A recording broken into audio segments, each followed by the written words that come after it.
ಆದರೆ ಪ್ರವಚನಕಾರ 10:4ರಲ್ಲಿ ಮೇಲಧಿಕಾರಿ ಕೋಪಗೊಂಡಾಗ ಉದ್ಯೋಗ ಬಿಡಬೇಡ. ಒಳ್ಳೆಯ ಸಹನೆ ದ್ರೋಹ ತಡೆಯುತ್ತದೆ.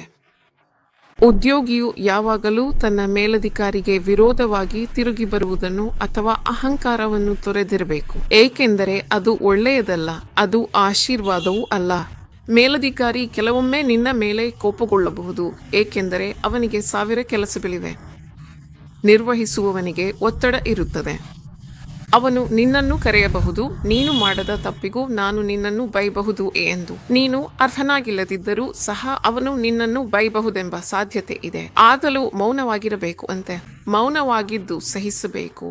ಆದರೆ ಮೇಲಧಿಕಾರಿಯ ಮೇಲೆ ಕೋಪಗೊಂಡು ಆ ಕ್ಷಣದ ಆವೇಶದಲ್ಲಿ ಕೆಲಸವನ್ನು ಬಿಟ್ಟು ಹೋದರೆ ಅದು ನಿಜವಾಗಿಯೂ ಯಾರಿಗೆ ನಷ್ಟವನ್ನು ಉಂಟು ಮಾಡುತ್ತದೆ. ಈ ನಿರ್ಧಾರದಿಂದಾಗಿ ನಿಮಗೆ ವೈಯಕ್ತಿಕವಾಗಿ ಮತ್ತು ವೃತ್ತಿಪರವಾಗಿ ದೊಡ್ಡ ನಷ್ಟವಾಗುತ್ತದೆ.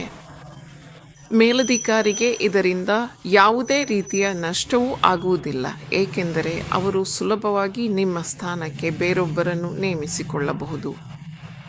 ಆದರೆ ನೀನು ನಿನ್ನ ಅಮೂಲ್ಯವಾದ ಸಮಯ, ಶ್ರಮ ಮತ್ತು ಭವಿಷ್ಯವನ್ನು ಕಳೆದುಕೊಳ್ಳುತ್ತೀಯ.